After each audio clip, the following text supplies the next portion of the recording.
First up, Raheem Mostert, running back for the Dolphins. Ryan got him at 22. Keoni got him at 5. Round 1, fight. That's way too high. It's way too high, Keoni. Where did he finish last week? That's great. That's great. He could finish there maybe once every season.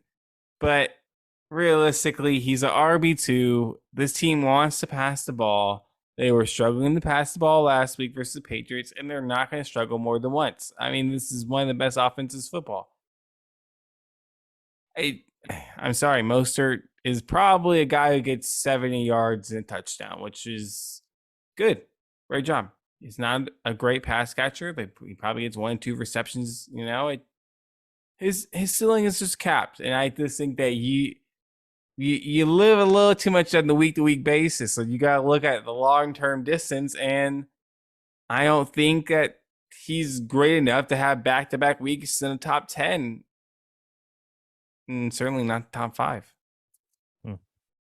Well, I agree with the words that are coming out of your mouth to a certain extent, but not in the context that you have them in. I feel like I agree. I have him at his ceiling, and you have him sort of at his floor, but with the help of the Samoan slingshot at the helm, he's shooting Mostert right to the underside of the roof, aka the proverbial ceiling. He currently sits as the RB6 on the season with a majorly impressive performance against Bill Belichick's defense last week. In that game, he went off for 121 yards and 2 touchdowns. Denver, who they're facing this week, feels kind of like a similar defense to the Patriots, and because of that, I think Mostert can have a big game against them as well. I mean, last week, Denver allowed 35 points to the Washingtons, which saw Brian Robinson finish as the RB1 on the week. The Miami offense is explosive, and I can see them getting ahead early, meaning lots of runs for Raheem the Dream Mostert. He had 18 carries last week, and I believe he'll be in that ballpark again with this week, if not more. He's a great player on a great offense, facing a team who has a little bit of makeup on, but underneath all the mascara and blush and lipstick, it's still just a broken husk of a team that is the Russell Wilson-led Broncos. I get that. I mean, I get what you're saying, right, about the Raheem Mostert. He had 18 carries. He did have a lot of yards. 43 of them came on one broken play at the end of the game. I mean, it wasn't like this guy was killing every play. The Denver is a broken team. So, or a team fighting for their lives. Yeah. Down 0-2, got robbed by the refs last week. Yeah, well, true. But that's the NFL. That's the NFL, baby. The Dolphins are a pass-first team. They're never going to be a team that wants to run the ball. They just couldn't get the ball to Tyreek enough. Hey, you know, I see Mike McDaniels is a bit of a trickster. He's a bit of a playful guy. I can see him, you know, doubling up back-to-back weeks with the Mostert push. You know, he said, we're all in, baby, on the Mostert, and he'll just wink at the camera, you know, talking to the press afterwards. Be like, I told you so. I listened to the Fantasy Daydreamers, and Keoni was right the whole time. I think him and you would be friends. But again, I think you saw what happened last week, and I saw what happened the first week. And the first week was 10 carries, 37 yards, and 1 touchdown versus a game that was 36-34 versus Chargers. So, all right, let's get on to our next fight. DeVonta Smith, Eagles wide receiver. I have him at 11. Keoni has him at 22. Round 2, fight. Look, I'm starting both Eagles wide receivers. They're top 12 guys for me, both of them.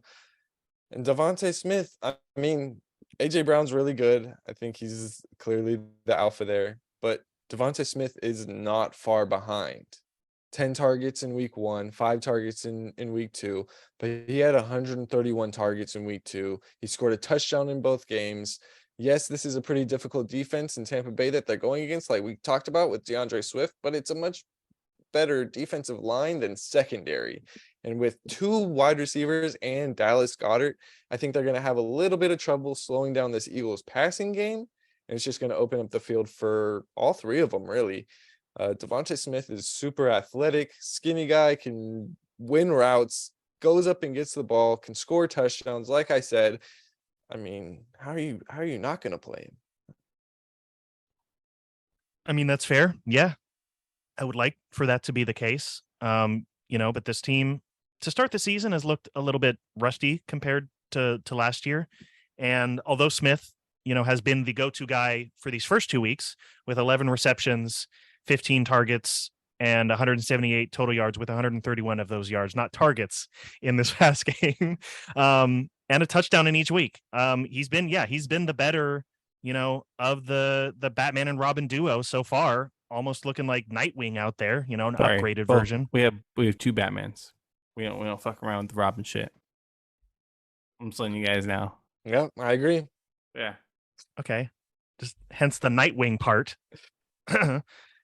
Anyways, however, I think it's time for the Dark Knight to make his presence known again.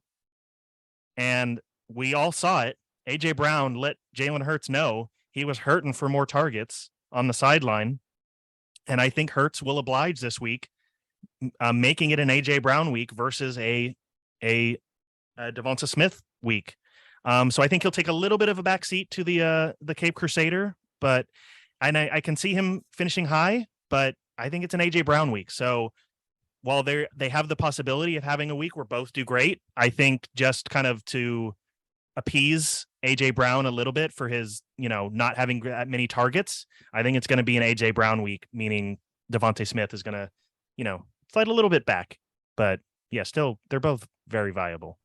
I just think AJ Brown is going to have like bigger week for sure.